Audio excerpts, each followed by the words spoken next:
En su cuenta pública, el presidente Sebastián Piñera comprometió nuevos beneficios para los afiliados al FONASA, entre ellos la licitación de nuevos convenios con farmacias para conseguir descuentos en más de 2.000 medicamentos.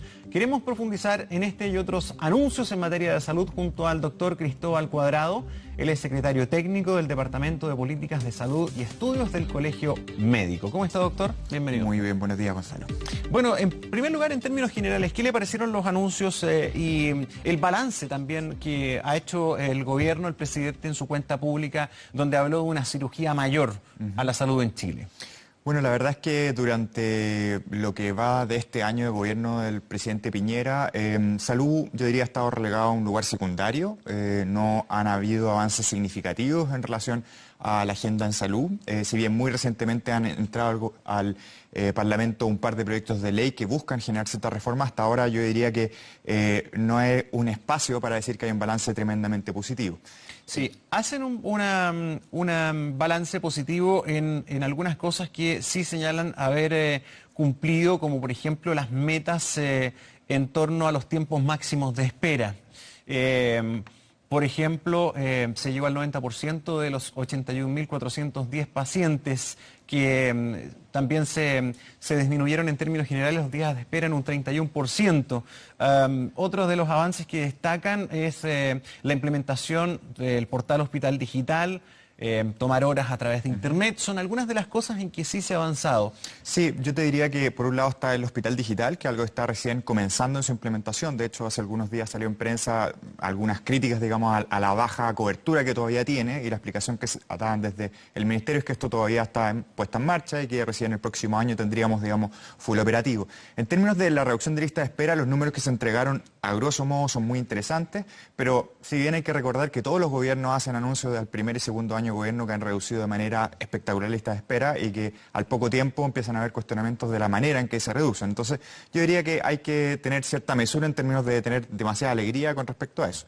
Yo creo que cosas positivas que aparecieron en la cuenta pública es, por un lado, que el gobierno ha mantenido una estrategia de expansión de la infraestructura pública. El 2020 de la presidenta Bachelet se transforma ahora en un nuevo plan de infraestructura que continúa lo que se estaba haciendo con 50 nuevos hospitales, más de 160 centros de salud familiar. Eso yo creo que es algo muy positivo. Por otra parte, yo diría que está la gran pregunta sobre la reforma de salud. Se ha planteado que hay una gran reforma de salud, tanto al sector ISAPRE como a FONASA. Hay dos proyectos de ley que ingresaron recientemente. No obstante, la verdad es que ha habido un acuerdo bastante transversal en el mundo más técnico de la salud, de que son dos proyectos de ley que no responden a los asuntos estructurales que están aquejando el sistema de salud. En particular, en términos de ISAPRE, no se controlan las alzas de los costos y van a existir elementos para que las ISAPRES puedan discriminar por el precio del plan a las personas. Si bien se reduce la discriminación entre hombres y mujeres, que es algo muy positivo.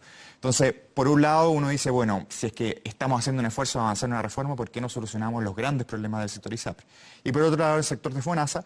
sí se solucionan algunos. Sí. O sea, cuando esto se convierta en una reforma hecha ley, promulgada y publicada en el Diario Oficial, porque todavía faltan muchos pasos. Un gran trámite parlamentario. Debate, pero en el papel al menos el proyecto sí habla de eliminar algunos problemas en que hay coincidencia muy transversal, como el fin a las preexistencias, ¿verdad? Lo que usted decía, las diferencias entre hombres y mujeres en términos de costo, una mayor compensación o balance, ¿no? También para de una u otra manera apalancar o apañar a la población más adulta mayor, que también se ve muy castigada por el sistema. Sí, la reducción de los planes en uno solo. No es uno solo, hay un plan no asegurado también para las personas que emigran a ISAPRE, van a haber varios precios para cada uno de esos planes, ¿no? Entonces yo creo que en el titular son muy buenos los titulares de la reforma, ¿sí? Lo que pasa es que la bajada práctica de cómo se operacionalizan, yo creo que hay muchas dudas. Y desde el Colegio Médico nosotros hemos sido muy críticos de que el gobierno no avance definitivamente en un modelo de seguridad social, o sea que de una vez por todas se acaben las discriminaciones por riesgo de enfermar, por edad, por sexo y también la discriminación por ingresos, que es muy importante. Nosotros creemos que hay una oportunidad de, estando el gobierno de Sebastián Piñera empujando una reforma, de que sea una reforma que efectivamente funcione de una lógica solidaria en que las personas puedan acceder al sistema ISAPRES desde ninguna forma de discriminación. Pero Chile no está en ISAPRE en su mayoría. Así es. En su mayoría inmensa está en FONASA. Hasta ahora, en términos de la reforma al FONASA, su fortalecimiento, sus mejoras a la libre elección, ¿qué es lo que echaron de menos ayer del mensaje en, digamos, hacer más robusta la propuesta para el FONASA donde está El 80% el de la 80 población. y más por ciento de los Sí, ciudadanos? sin duda. Nosotros compartimos ese diagnóstico. La verdad es que para el FONASA ya se envió un proyecto de ley, tiene solamente tres articulados. Ninguno de ellos lo moderniza, que yo creo que es un gran elemento de discusión de cómo... Cuando hablamos de modernización, cuando usted señala eso, ¿a qué se refiere? La modernización del FONASA implica cambiar su estructura de gobierno. Hoy día el FONASA depende plenamente del poder político de turno, significa que no tiene una visión de Estado de largo plazo. Nosotros creemos que el FONASA debería ser un organismo técnico como el Banco Central que sobrepase los ciclos políticos y que tenga una estructura de gobierno con participación social, que con participación también de los gremios de la salud, etcétera, que permita avanzar en términos de una política a largo plazo y que no esté capturado por la política chica de los gobiernos de turno. Eso es una cosa tremendamente importante. Tampoco se anuncian más recursos para el FONASA. De hecho, todas las iniciativas son redistribución de recursos. O sea, este seguro de clase media protegida que se presenta, que en la práctica es como un bono. El catastrófico. Exactamente, es un bono para ciertos tipos de cirugías, que son cirugías no GES. O sea, un poco como el bono PAD que existe hoy día para algunas cirugías, pero que se va a extender con un nuevo formato a un grupo pequeño de cirugías. Y eso va a ser con redistribución de fondos. No hay una expansión presupuestaria que cuando uno lo mira en un horizonte internacional, la verdad es que el gran déficit que tiene el sistema de salud chileno es que está desfinanciado de manera crónica. ¿Usted coincide? Hemos tenido a otros expertos en salud acá conversando de estas políticas públicas y algunos coinciden en que tal vez estamos buscando mucha solución parcelada. Tenemos una ley Ricardo Soto, tenemos una cosa aquí, otro beneficio por acá, el catastrófico por otro lado. ¿No sería mejor simplificar, aunar las cosas como fue en su momento y llegó a ser el GES? Sin duda. Yo diría que esa es una gran crítica que se le hace a la forma en que se han hecho las políticas públicas durante los últimos gobiernos. Y en concreto, ahora tenemos el caso de este seguro catastrófico, que es una tremenda buena idea. En el fondo, tener un techo de gasto y que las personas después de eso no tengan que seguir gastando. Ese es el objetivo de un seguro. El problema ¿Cuál es el problema de eso? El problema es que se hace solamente para un grupo reducido de patologías no GES. Pero eso podría ser algo por etapas, digamos. Sin duda. Porque así fue el auge. O sea, partió con un grupo chiquitito de garantías, ¿no? Eran 20 y después hemos ido llegando con el paso de los años hasta el problema que tiene es la forma en que está escrito el proyecto de ley. El proyecto de ley lo reduce a patologías no GES, ¿sí? Y pone condiciones que va a ser muy difícil que esto se pueda expandir realmente. Lo que uno esperaría es que da lo mismo si tu gasto bolsillo siendo FONASA es GES o no GES. Lo importante es que tienes un gasto bolsillo y tienes un seguro que es universal para todas las personas y que cuando tú gastaste una cierta cantidad de plata, que en este caso es como 1.400.000 pesos para las personas con los ingresos más bajos, tú no sigas gastando. Eso hace pleno sentido. Entonces yo creo que si bien se puede pensar en una progresividad y una transición que es muy importante, eso tiene que quedar plasmado en un proyecto de ley que permita esa flexibilidad en el futuro y que no nos deje encerrados en que tengamos que hacer una nueva discusión parlamentaria para poder seguir avanzando. Sí, respecto a los cambios en FONASA, más facultades para derivar los pacientes dentro y fuera de la red pública. Ahí hay una visión crítica también con quienes ven que esto fortalece más el sistema privado que el público, pero en definitiva, desde el Ejecutivo dicen a lo que a la gente le importa es ser atendida, reducir los tiempos de espera y tener asistencia cuando corresponda. Se amplían los montos de bonificación, se van a regular mejor los copagos y se va a permitir esto de que ambos cónyuges puedan ser cargas unos de otros. Sí. Bueno, lo último, yo creo que es algo que hace mucho tiempo se necesitaba, ¿no? No hay discusión. No hay ninguna discusión posible, es un cambio sencillo de hacer, ¿no? Con respecto a la flexibilidad para poder resolver los pacientes en distintos lugares, yo creo que es muy positivo que el FONASA pueda tener cierto grado de facultad para resolver problemas dentro de la red pública. Eso yo creo que no hay mucha discusión. Quizás la discusión es cuándo es el momento en que FONASA interviene en la red pública para decir este paciente usted hospital no lo pudo resolver, lo llevo allá. Eso hay un espacio de discusión.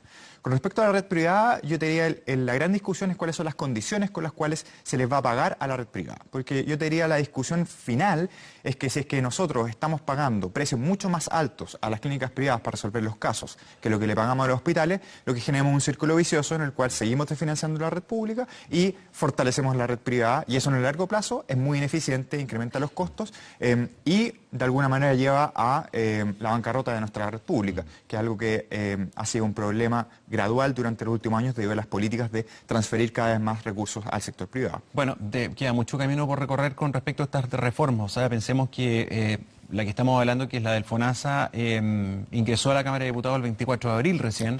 Está iniciando su trámite. Sí. Está en primer trámite constitucional con urgencia suma, pero está recién iniciándose la discusión. La creación de la ley del cáncer también fue destacada. Sí. El fortalecimiento de la ley Ricarte Soto son parte de las cosas destacadas. El seguro catastrófico del que hablábamos. Pero me llama la atención esto de que FONASA podrá licitar más de 2.000 medicamentos de uso frecuente para acceder a mejores precios. ¿Cómo ven esta propuesta? Porque para la gente es una cosa muy sentida, muy caro los medicamentos. Yo diría que medicamentos es un área central de las demandas de la ciudadanía. Hoy día, digamos, hay dos grandes cosas sucediendo. Está la ley de fármacos 2 en el Parlamento, su última fase, que yo creo que tiene algunos elementos que van a permitir avanzar, pero por otro lado está el ámbito de la cobertura, de cómo el seguro cubre los medicamentos. Y yo creo que es muy positivo que el gobierno haya decidido avanzar en esa discusión que es tremendamente necesaria. Yo diría, a mí me quedan muchas dudas con respecto al anuncio, todavía no hay un detalle de esto, porque las palabras que se usan a uno le llaman la atención. Cuando dicen que se va a licitar la compra de medicamentos por FONASA, eso es algo totalmente novedoso porque hasta ahora el que compra los medicamentos del Estado es Senabast. Claro. Entonces, no queda muy claro cuál es la figura de esto, de qué es lo que va a pasar. Si es que FONASA le va a decir a Senabast, licíteme estos medicamentos, que es básicamente hacer lo que ya hace Senabast, quizá con algunas términos de contrato un poco distintos, no sabemos, o si es que lo que se quiere es que el FONASA comience a ser un comprador directo de medicamentos. La verdad es que eso son cosas de la discusión técnica. Yo creo que lo importante y lo positivo es decir, cómo el Estado se puede hacer responsable efectivamente de garantizar buenos precios de medicamentos para la población. Pero eso como objetivo política es tremendamente relevante y tenemos que buscar los mecanismos dentro de la institucionalidad pública que efectivamente permitan avanzar en esa línea. Sí, lo que llama la atención es que, porque es un tema muy técnico, lo que todos queremos es que los medicamentos estén a un precio mucho más razonable, en circunstancias que si nos comparamos con países, incluso vecinos, tienen un acceso a los medicamentos mucho más cercano, ¿no? En términos de precio. ¿Por qué si esto se plantea como una solución más bien administrativa no se ha hecho antes? Yo por lo mismo me gustaría saber un poco más qué es lo nuevo. ¿Dónde estará la cosa nueva? Exactamente, ¿no? ¿Qué es lo nuevo? Porque en el fondo la Senabast ya es un gran comprador. Y uno se pregunta si FONASA no tendrá otras cosas que resolver y será bueno meter al FONASA en la adquisición de fármacos. No lo sé. Yo comparto plenamente esas dudas y la verdad es que vamos a esperar con mucha atención los detalles de esto. Lamentablemente, como no es un proyecto de ley, no vamos a tener con anticipación, digamos, sino que va a ser algo que va a empezar a ocurrir simplemente. Pero yo creo que sería bueno de parte del Ejecutivo y del Ministerio de Salud también aclarar un poco más a qué se refiere, ¿no? Para que haya más elementos y ojalá también tener expectativas que sean razonables, porque si es que la verdad es que simplemente licitar un mayor número de medicamentos que los que hay ahora, es poco probable que logremos una baja en el gasto bolsillo tan importante como la que se espera. Entonces yo creo que ahí hay un punto de mesura también en términos de qué es lo que podemos esperar con los anuncios en términos de medicamentos. Sí, finalmente, ¿cuál es la principal deuda que encuentra usted no estuvo presente dentro del discurso o en ausencia hasta ahora en esta gestión? Este fue el resumen del primer año. Yo diría que la mayor ausencia es el compromiso con fortalecimiento de la red pública. No hay un proyecto dentro del gobierno, ni tampoco un proyecto en el Parlamento, en que anuncie y que dé una visión de cómo se va a fortalecer la red pública de acá a 10 años, por ejemplo. ¿Sí? Entendiendo que hoy necesitamos a la red privada para resolver muchos problemas, pero eso tiene que ser fortalecimiento integral. El fortalecimiento integral, en términos de recursos humanos, en términos de tecnologías dentro del sistema de salud, en términos de cómo generamos presupuestos con una perspectiva más largo plazo que también fortalezcan el sistema. La atención primaria ha estado totalmente ausente de la discusión, que es el lugar donde se atiende el 90% de las personas que son FONASA. Entonces yo creo que ahí hay elementos súper estructurales en los cuales hay una visión que a uno le esperaría escuchar con mucho mayor énfasis dentro de la cuenta pública del presidente. Muy bien, doctor, gracias por venir esta mañana. Muchas gracias. Muy buenos días. Estén bien. Bien, son las 8:56, vamos a la pausa, ya regresamos.